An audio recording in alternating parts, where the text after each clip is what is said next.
Hello students. देखिए, आज मैं जो आपके लिए टॉपिक यहाँ पर लेके आई हूँ ये important topics of mathematics first है। और क्योंकि आपका पेपर 4 अप्रैल को है तो due to shortage of time सारे टॉपिक्स तो यहाँ हम कवर नहीं कर सकते, बट ये वीडियो आपके लिए बहुत बेनिफिशियल होगा। अब अगर आप अपना रिवीजन कर रहे हैं तो यहाँ मैं हर यूनिट से कुछ ऐसे टॉपिक बताने जा रही हूँ जहाँ से हमेशा क्वेश्चन आते ही हैं। तो जब आप अपनी स्ट्रैटेजी रिवीजन की रखें तो सबसे पहले आप इन टॉपिक्स को कम्प्लीटली प्रिपेयर करें। अगर आप इतना करते हैं तो आप कम से कम 70 to 80 मार्क्स बहुत ईजिली स्कोर कर सकते हैं इन टॉपिक्स की हेल्प से। लेकिन टॉपिक फिर आप कम्प्लीटली प्रिपेयर करेंगे। तो चलिए हम स्टार्ट करते हैं। फर्स्ट ऑफ ऑल हम लेते हैं यूनिट 1। ये यूनिट 1 हमारी मैट्रिसेस पर बेस्ड है। और यहाँ पर आप मैट्रिसेस, वैसे तो आप इस यूनिट को कम्प्लीटली प्रिपेयर करिए, सिंपल सी यूनिट है। तो यहाँ पर मैं पहला सजेशन दूंगी कि मैट्रिसेस को आप कंप्लीट प्रिपेयर करें अगर आप बहुत अच्छा स्कोर करना चाहते हैं। लेकिन कंप्लीट प्रिपेयर करने के साथ साथ इसके कुछ इंपॉर्टेंट टॉपिक्स हैं जिन पर स्पेशल फोकस करके चलें। First topic is eigen value, eigen vectors. Next हम यहाँ पर टॉपिक जो हम ले रहे हैं यह आप लेंगे कैले हैमिल्टन थ्योरम।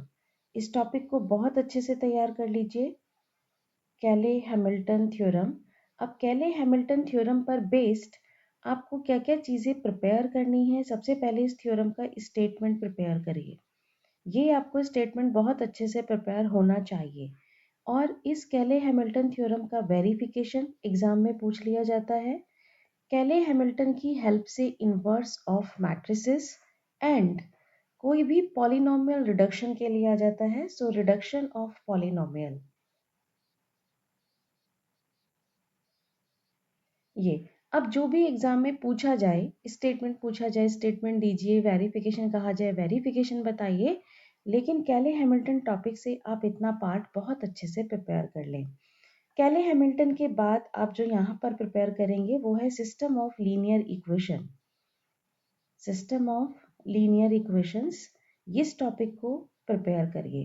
तो यहाँ से आपको क्वेश्चन मिलने के चांसेस बहुत ज़्यादा हैं। तो जब आप प्रिपेयर करें तो इन टॉपिक पर मेन फोकस करते हुए काम करें। इसके साथ हमारे पास जो यूनिट 1 से क्वेश्चंस आते हैं, कभी हमसे इनवर्स पूछ लिया जाता है या फिर कभी हमसे रैंक फाइंड आउट कराने के लिए कह देते हैं कि find the rank of this matrix. अब ये रैंक 2 मार्क्स में भी हो सकता है और रैंक 10 मार्क्स में भी हो सकता है। और कॉम्प्लेक्स मैट्रिक्स पर बेस्ड, कॉम्प्लेक्स मैट्रिक्स आपने पढ़ी होंगी, Hermitian, skew Hermitian, unit tree.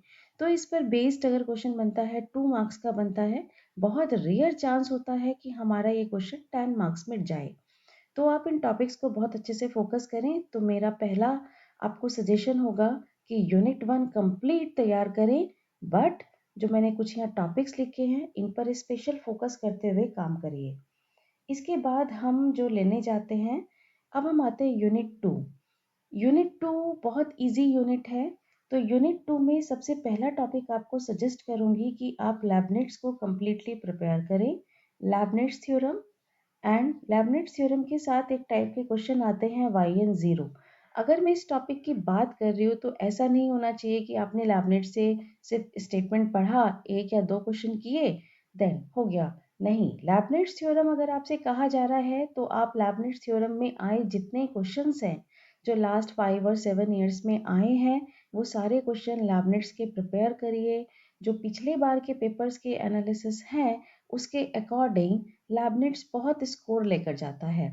तो लेबनिट्स में हमेशा स्कोरिंग भी रहता है। जैसे मैट्रिसेस में क्या है कि अगर आप थोड़ी सी कैलकुलेशन मिस्टेक कर दें तो मैट्रिक्स में नंबर डिडक्ट हो जाता है। लेकिन लेबनिट्स में इस तरह के नंबर डिडक्शन का कोई चांस नहीं है। सारे क्वेश्चन का पैटर्न एक जैसा है।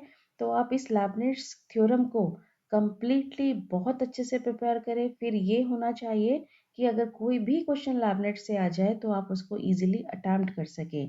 तो यहाँ पर मेरी पहली प्रायोरिटी होगी लेबनिट्स थ्योरम। लेबनिट्स थ्योरम के बाद आप जो यहाँ पर प्रिपेयर करेंगे ये हैं आपके सिलेबस की 3 थ्योरम। और ये थ्योरम्स आपके सिलेबस में है। First is Rolle's theorem, next is Lagrange mean value theorem, and third is Cauchy mean value theorem. अब इन तीन थ्योरम में से कोई एक थ्योरम पूछी जाती है, ये थ्योरम का स्टेटमेंट 2 नंबर में आ जाए, सिर्फ स्टेटमेंट, या फिर कंप्लीट क्वेश्चन का वेटेज चला जाता है 10 मार्क्स, जहां कहा जाता है वेरीफाई थ्योरम। तो any one, Rolle's, Lagrange, Cauchy mean value theorem, बहुत सिंपल टॉपिक है, इजिली प्रिपेयर हो सकता है। और इसके बाद जो हम यहाँ लास्ट टॉपिक ले रहे हैं वो है एनवेलप। एनवेलप का टॉपिक तैयार करें। अगर एनवेलप का क्वेश्चन 1 पैरामीटर में पूछा जाता है तो इस क्वेश्चन का वेटेज जाता है 2 मार्क्स, और यही एनवेलप अगर 2 पैरामीटर में क्वेश्चन पूछ लिया जाए तो इसी क्वेश्चन का वेटेज चला जाता है 10 मार्क्स।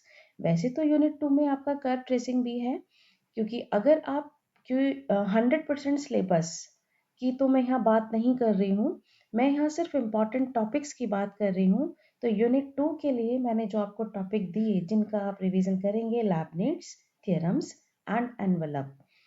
अगर आपने कर्व ट्रेसिंग पढ़ा है तो आप उसको भी रिवाइज करके जाइए, क्योंकि आपको तो 100% प्रिपेयर करना है। अब हम आते हैं यूनिट 3 में। अब यूनिट 3 में जो हमारे पास क्वेश्चन आने के चांसेस बनते हैं, यूनिट 3 में हम जो सबसे पहले जो यहाँ टॉपिक ले रहे हैं, ये फर्स्ट टॉपिक होगा यूलर थ्योरम। इस थ्योरम से क्वेश्चन 2 मार्क्स में भी आता है और 10 मार्क्स में भी आता है। अगर क्वेश्चन सिंपल है, सिंपल यूलर थ्योरम जिनके स्टेटमेंट आप लोगों ने पढ़े होंगे, n u n n minus one u, तो ये जो सिंपल यूलर थ्योरम पर बेस्ड है वो 2 मार्क्स में क्वेश्चन चला जाता है। और अगर क्वेश्चन बेस्ड ऑन डिडक्शन है, 10 मार्क्स जाता है। जो बेस्ड ऑन डिडक्शन थ्योरम पे जाते हैं वो 10 मार्क्स में क्वेश्चन चले जाते हैं। बट यूलर थ्योरम से क्वेश्चन यहाँ फिक्स रहता है, या फिर कभी कभी क्वेश्चन में वेरिफिकेशन ऑफ यूलर थ्योरम पूछ लिया जाता है, तो इस क्वेश्चन का वेटेज तब भी 10 मार्क्स ही रहेगा। But most important topic Euler theorem, आपको इसके statement, simple question based on deduction, verification, ये कंप्लीट टॉपिक बहुत अच्छे से प्रिपेयर करें तो आपको क्वेश्चन देखने के लिए एग्जाम में ज़रूर मिलेगा। यूलर थ्योरम के बाद हम एक टाइप के जो क्वेश्चंस यहाँ पर पढ़ते हैं वो पढ़ते हैं पार्शियल डिफरेंशिएशन पर। और पार्शियल डिफरेंशिएशन में एक टॉपिक आता है टोटल डेरिवेटिव। अब टोटल डेरिवेटिव पर तो क्वेश्चंस बहुत सारे हैं, लेकिन कुछ क्वेश्चन चेन रूल पर बेस्ड है। और चेन रूल और जो यहाँ टाइप लिख देती हूँ, जिन बच्चों ने प्रिपेयर किया है वो टाइप पता होगा उन्हें। टाइप है क्वेश्चन का RST टाइप, मीनिंग जहाँ पर आप फंक्शन में लेट करके चलते हैं, this is R, this is S, this is T। RST type के क्वेश्चंस रहते हैं, या PQR लेट कर लेते हैं, तो टोटल डेरिवेटिव या चेन रूल पर बेस्ड क्वेश्चन। नेक्स्ट आप यहाँ से सॉलिड टॉपिक तैयार करिए, लेग्रांज मल्टीप्लायर। लेग्रांज मल्टीप्लायर के क्वेश्चन का वेटेज 10 मार्क्स रहेगा, क्योंकि क्वेश्चन के पेपर में चॉइस होती है। आपको लगता है कि वो पेपर में हम ये लेग्रांज नहीं कर पा रहे हैं, तो उसमें आप दूसरा क्वेश्चन अटेम्प्ट कर सकते हैं। बट यहाँ से कुछ टॉपिक आप अच्छे से प्रिपेयर करें। First is Lagrange, second is Jacobian, and third is Taylor theorem. अब ये जो यहाँ 3 टॉपिक बताए हैं, टेलर थ्योरम का सिर्फ स्टेटमेंट पूछ लिया जाए, ओनली स्टेटमेंट, जैसे इससे पहले भी पेपर्स में पूछा गया है, तो 2 मार्क्स, ओनली स्टेटमेंट पर बेस्ड 2 मार्क्स। लेकिन अगर पूरा क्वेश्चन आए कि expand this function about this point, तो ये क्वेश्चन का वेटेज जाता है 10 मार्क्स। अब यहाँ मैंने डिस्कस किए 3 टॉपिक। अब इन 3 टॉपिक के अंदर like Lagrange, Jacobian, Taylor, 2 topic आने की प्रोबेबिलिटी बहुत ज़्यादा है। अब ये 2 टॉपिक किस तरह से, या तो लेग्रांज जेकोबियन आ जाए, या जेकोबियन टेलर आ जाए, या टेलर लेग्रांज आ जाए, तो इनमें से 2 टॉपिक आपको एग्जाम में देखने के लिए मिल जाएंगे। तो आप अपनी स्ट्रैटेजी इसी तरीके से फॉलो करके चलिएगा। वैसे इस टॉपिक में और भी है, जैसे एरर है, मैक्सिमा मिनिमा है, तो अगर आपने वो टॉपिक तैयार किए हैं तो आप उन्हें रिवाइज ज़रूर करिए। लेकिन इम्पॉर्टेंट टॉपिक के पॉइंट ऑफ व्यू से मैंने यहाँ को जो टॉपिक लिखे हैं इन पर मेन फोकस आप करके चलेंगे। अब हम जाते हैं यूनिट 4। यूनिट 4 में कुछ टॉपिक के क्वेश्चन हमेशा देखने के लिए मिलते हैं। वो फर्स्ट टॉपिक आपका है change of order. And second topic है चेंज ऑफ वेरिएबल।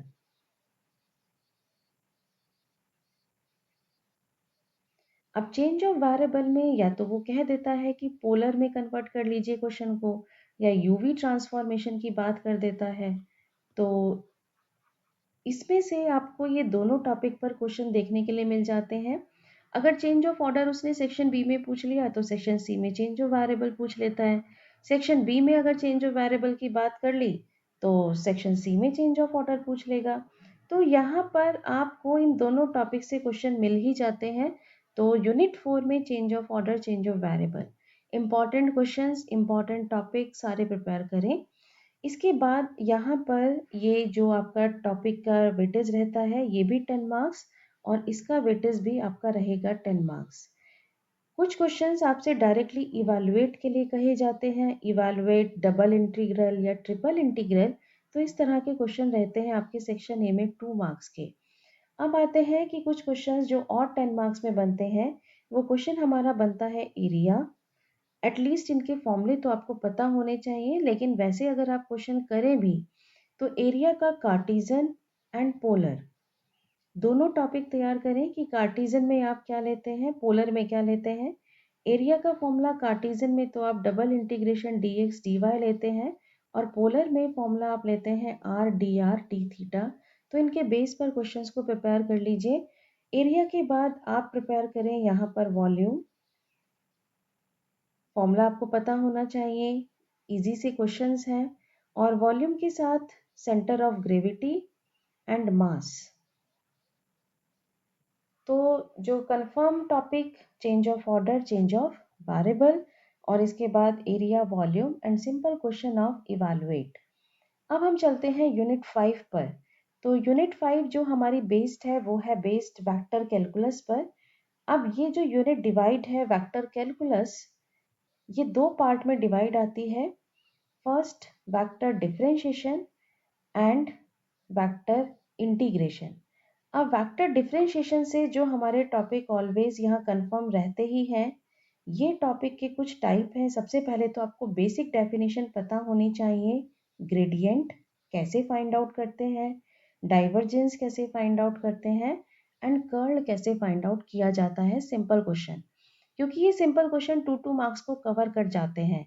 अगर आपने सिंपल क्वेश्चन तैयार कर लिए तो उसी पर बेस्ड आप 10 मार्क्स का क्वेश्चन भी बहुत इजीली अटेम्प्ट कर पाएंगे। अब ये जो 10 मार्क्स पे पूछ लिए जाते हैं क्वेश्चन की, एक सिंगल क्वेश्चन के अंदर उसने कह दिया, सोलेनॉइडल भी पूछ लिया, इररोटेशनल की भी बात कर दी। एक ही क्वेश्चन में तीनों चीज पूछ ली जाती हैं। और इररोटेशनल के बाद स्केलर पोटेंशियल की भी बात कर दी। स्केलर पोटेंशियल कहें या वेलोसिटी पोटेंशियल कहें, वो लैंग्वेज क्वेश्चन की बता देती है कि क्या पूछा गया है। लिखा आता है, क्लियरली मेंशन आता है। अगर एक ही क्वेश्चन में ये तीनों चीज़ें आपसे पूछ ली जाती हैं, सोलेनॉइडल, इररोटेशनल, स्केलर पोटेंशियल, तो यहीं पर क्वेश्चन का वेटेज चला जाता है आपका 10 मार्क्स। तो जब आप ग्रेडियंट, डाइवर्जेंस, कर्ल तैयार करेंगे तो उसी पर बेस्ड सोलेनॉइडल डाइवर्जेंस पर बेस्ड है, इररोटेशनल कर्ल पर बेस्ड है। जब आप ये फर्स्ट टॉपिक तैयार करेंगे तो ये सेकंड पार्ट आपका ऑलरेडी अपने आप प्रिपेयर हो जाएगा। अब इसमें जो थर्ड टाइप के क्वेश्चंस जो जाते हैं, यहाँ पर आप तैयार करिए कि हम कैसे फाइंड आउट करते हैं unit normal and directional derivative.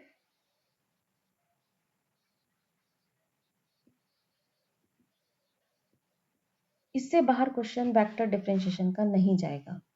तो यहाँ पर ये जो आपका कंप्लीट पार्ट है ये वेक्टर डिफरेंशिएशन का है। तो ये आप वेक्टर डिफरेंशिएशन पर कंप्लीटली प्रिपेयर कर सकते हैं। बहुत से बच्चे इस यूनिट का सिर्फ हाफ पार्ट तैयार करते हैं कि ठीक है, इंटीग्रेशन में जिसको प्रॉब्लम है तो वो यूनिट 5 कंप्लीट ना छोड़े, वो वेक्टर डिफरेंशिएशन का पार्ट तैयार कर ले जो यहाँ पर मैंने मेंशन किया है। ये आपको बहुत हेल्पफुल होगा। आप पेपर ज़रूरत नहीं पड़ेगी कि आपको पेपर से क्वेश्चन छोड़ना पड़े।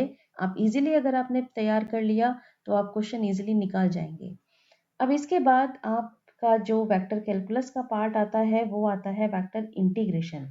अब यहाँ वेक्टर इंटीग्रेशन के अंदर आपके पास 3 थ्योरम्स हैं। तो ईच एंड एवरी स्टूडेंट को ये 3 थ्योरम के स्टेटमेंट तो याद होने चाहिए। क्वेश्चन आप कर पाएं या ना कर पाएं, हर तरीके का स्टूडेंट है।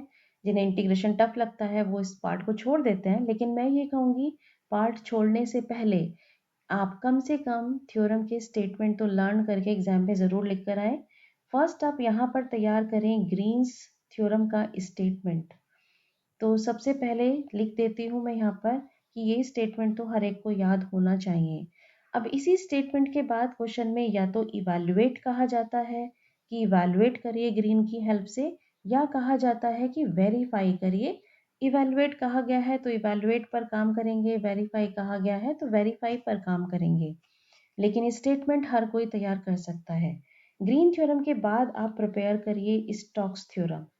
स्टोक्स थ्योरम में भी सेम कहूंगी कि स्टेटमेंट ये सबको याद होना चाहिए, कर पाए तो इवैल्यूएट पर काम कर लीजिए और वेरीफाई। लेकिन जब आप इससे पहले डाइवर्जेंस और कर्ल पढ़ चुके होंगे, ऑलरेडी तैयार कर चुके होंगे, तो आप स्टोक्स थ्योरम के अंदर जो भी वेक्टर दिया जाए उसका एटलीस्ट कर्ल निकाल के आएंगे। क्वेश्चन आप छोड़ेंगे नहीं कि कंप्लीटली क्वेश्चन 10 मार्क्स का आया और एग्जाम में छोड़कर आ गए। उस क्वेश्चन में स्टेटमेंट आता है, स्टेटमेंट लिख के आए। अब स्टॉक्स में कर्ल का यूज होता है तो एटलीस्ट कर्ल निकाल कर आए। स्टेप मार्किंग होती है और वहां से आप इजीली अपने मार्क्स ले सकते हैं। पूरा ना छोड़ें, जितना काम कर सकते हैं किसी क्वेश्चन में, जितने पॉइंट्स पता हैं वो काम करके आए। और अननेसेसरी जो चीज़ नहीं पूछी गई है वो आप एग्जाम में नहीं लिख कर आएंगे, ना ही आप वो करके आएंगे। जितना क्वेश्चन में पूछा गया है सिर्फ उतना ही वर्क करेंगे, इससे एक्स्ट्रा आप एग्जाम में कोई वर्क नहीं करेंगे। इसके बाद स्टॉक्स के बाद आप तैयार करेंगे ग्रीन डाइवर्जेंस, सॉरी ग्रीन नहीं, Gauss divergence theorem. This is Gauss divergence theorem. अब गॉस डाइवर्जेंस थ्योरम का स्टेटमेंट भी ये आपको पता होना चाहिए, ये याद कर लीजिए। इस पर बेस्ड या तो इवैल्यूएट आता है, वैसे इस पे बेस्ड चांसेस सबसे ज़्यादा होते हैं वेरीफाई। बहुत चांसेस हैं वेरीफाई डाइवर्जेंस थ्योरम पर बेस्ड क्वेश्चन आने के। तो हम कम से कम इसका स्टेटमेंट लर्न कर सकते हैं। अब नाम में क्लियर है कि यहाँ डाइवर्जेंस, वेक्टर का डाइवर्जेंस निकालना है और डाइवर्जेंस का पार्ट आप ऑलरेडी ये वेक्टर डिफरेंशिएशन में प्रिपेयर कर चुके होंगे। तो कम से कम आप यहाँ उस वेक्टर का डाइवर्जेंस निकाल कर आइए, आगे आप क्वेश्चन कर पाए या ना कर पाए। और जो स्टूडेंट इसे कर सकते हैं तो चांसेस वेरिफिकेशन के सबसे ज़्यादा बनते हैं divergence theorem and Stokes theorem. तो इस तरह से ये 3 थ्योरम आपके सिलेबस का पार्ट है, तो आप इन्हें बहुत अच्छे से प्रिपेयर करें। कोई 2 थ्योरम या कोई एक थ्योरम इसमें से एनी 2 और 1 एग्जाम में आपको डेफिनेटली मिलेगी। तो ये आपके इम्पॉर्टेंट टॉपिक्स हैं जिसमें मैंने कुछ टॉपिक ऑलरेडी छोड़ दिए हैं और इम्पॉर्टेंट टॉपिक्स आपको दिए हैं जो आपको यहाँ से, ये अगर आप टॉपिक कर लेते हैं तो ये मटेरियल आपको इस एग्ज़ाम में पास करा देगा। कंप्लीट ना छोड़ें, जितना कहा गया है उतने टॉपिक पर फोकस करके काम करें। और यूनिट 2 के लिए तो मैं स्पेशली कहूँगी ईच एंड एवरी स्टूडेंट इस पार्ट को तैयार कर ले, और इस पार्ट में कम से कम इतना पार्ट तैयार कर ले जिसे मैं कह रही हूँ नंबर 1 एंड नंबर 2। एटलीस्ट इस यूनिट 2 का ये पार्ट तैयार कर ले। अगर ये पार्ट आप दोनों टॉपिक तैयार कर पाते हैं तो यूनिट 2 से आपको क्वेश्चन को छोड़ने की रिक्वायरमेंट नहीं पड़ेगी। यूनिट 1 कंप्लीट करें। यूनिट 3 में बहुत सेलेक्टेड टॉपिक बताए हैं जिसमें यूलर थ्योरम की चॉइस मैं ये कहूँगी कि यहाँ से क्वेश्चन आपको मिलना ही है। बाकी आपके पास मैंने कहा है जो 3 टॉपिक दिए हैं इसमें से एनी 2 आपको देखने के लिए मिल सकते हैं। इसी तरह यूनिट 4 में मैंने कंफर्मेशन टॉपिक्स यहाँ लिखे हैं, change of order, change of variable. तो यूनिट 4 से इन दोनों टॉपिक पर स्पेशली फोकस करते हुए रिवाइज करें। और यूनिट 5 में मैंने ऑलरेडी यहाँ टिक कर दिया है वेक्टर डिफरेंशिएशन। तो जो जिसको डिफरेंशिएशन करना में कोई प्रॉब्लम नहीं है वो इस पार्ट को बहुत सॉलिड तैयार करें। और अगर इस गाइडेंस से काम करेंगे तो डेफिनेटली आपका मैथ्स का पेपर बहुत अच्छा होगा। 4 अप्रैल का पेपर है और जैसे जैसे टाइम मिलेगा साथ साथ आपको गाइडेंस के तौर पर वीडियोस डालती जाऊंगी। तो thank you so much. I think ये वीडियो आपके लिए बहुत बेनिफिशियल होगा, तो इसको ध्यान में रखते हुए प्रिपेयर स्टार्ट करिए।